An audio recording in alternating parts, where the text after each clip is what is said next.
Medida provisória, terceira parte. Então, como a gente estava falando, falar que o legislativo não consegue trabalhar porque o executivo tranca a pauta por medida provisória, cai naquele ciclo vicioso que eu estava falando com vocês. Quem criou esse poder e quem deu esse superpoder ao executivo foi o legislativo na sua atividade executiva.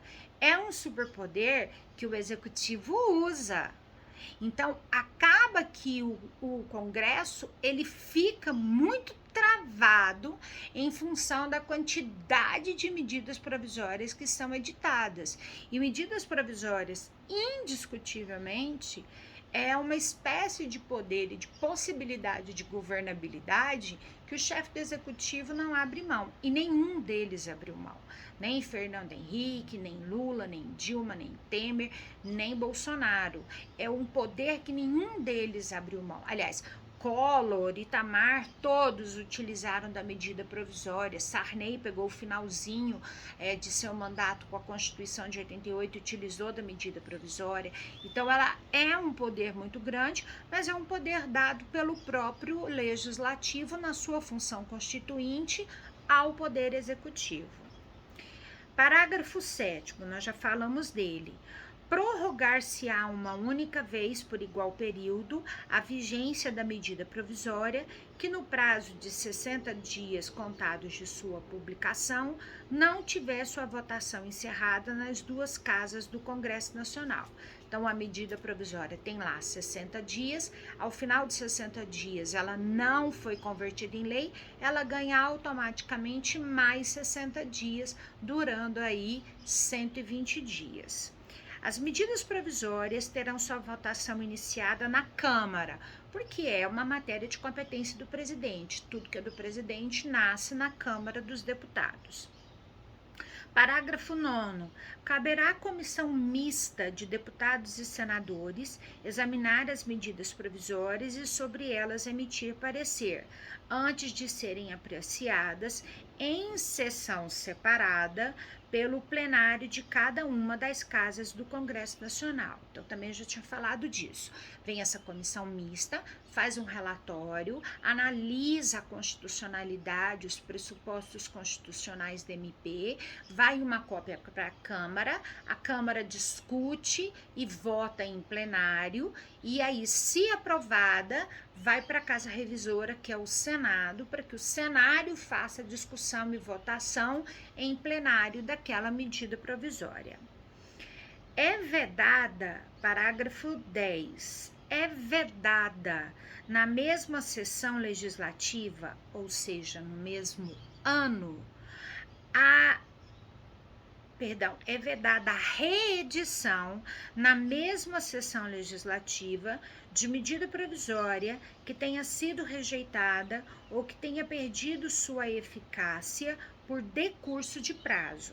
Então, se a medida provisória chegou aos 120 dias e não conseguiu ser discutida, ela sofreu o decurso de prazo. Então, ela se esgotou porque ela não conseguiu ser discutida.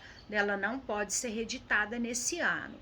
Ela foi discutida e foi rejeitada. Ela não pode ser reapresentada nesse ano. Então, há uma vedação temporal. Ela não pode ser reapresentada na mesma sessão legislativa. Parágrafo 11. Não editado o decreto legislativo que se refere ao parágrafo 3º até 60 dias após a rejeição ou perda de eficácia de medida provisória, as relações jurídicas constituídas e decorrentes de atos praticados durante sua vigência conservar-se-ão por ela regidas. Bom, eu acho esse parágrafo 11, tanto o 3º quanto o 11, extremamente capcioso. É o seguinte, vamos lá de novo, a gente aqui imaginar essa caneta como uma linha temporal. Medida provisória tem 60 dias, ela entra em regime de urgência nos 45, depois ela tranca a pauta, então essa contagem dos 45 dias é só para verificar se ela vai trancar a pauta. Deu 60 dias, não foi convertida em lei, mais 60 dias, prazo total de 120 dias. Ok.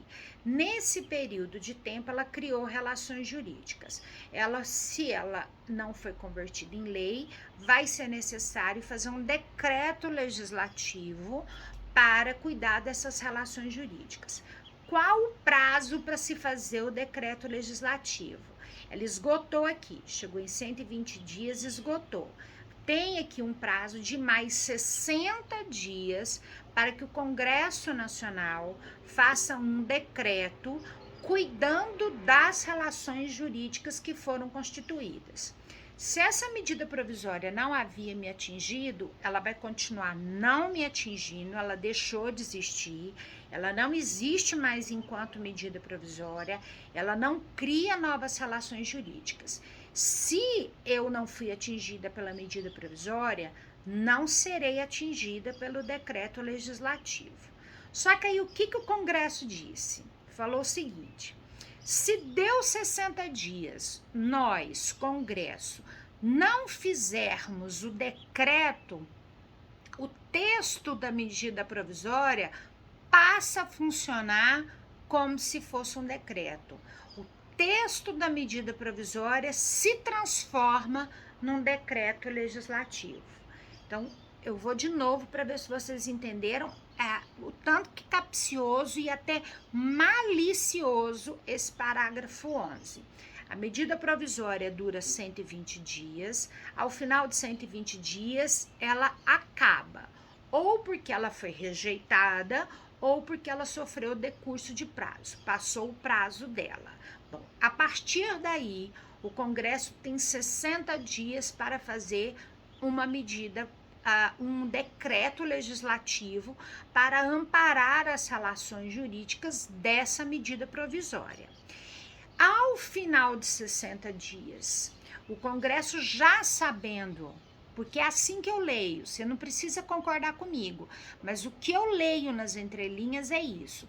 O Congresso já sabia que ele não faria esse decreto, então ele já criou o plano B. Falou, olha, deu 60 dias, se nós não fizermos o decreto, o texto da medida provisória vira o decreto.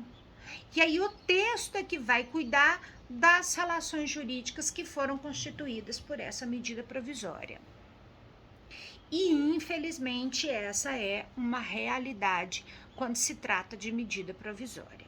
E, por fim, parágrafo 12.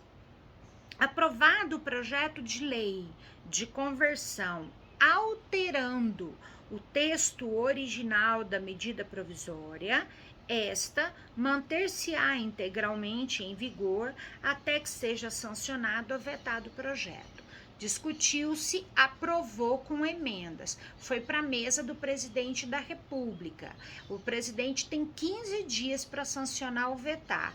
Aí está dizendo que essa medida provisória anterior, o texto original, vai ficar em vigor por esse prazo de 15 dias, que é o prazo que o executivo tem para sancionar ou vetar a medida provisória. Espero que eu tenha cumprido a missão de esclarecer o artigo 62.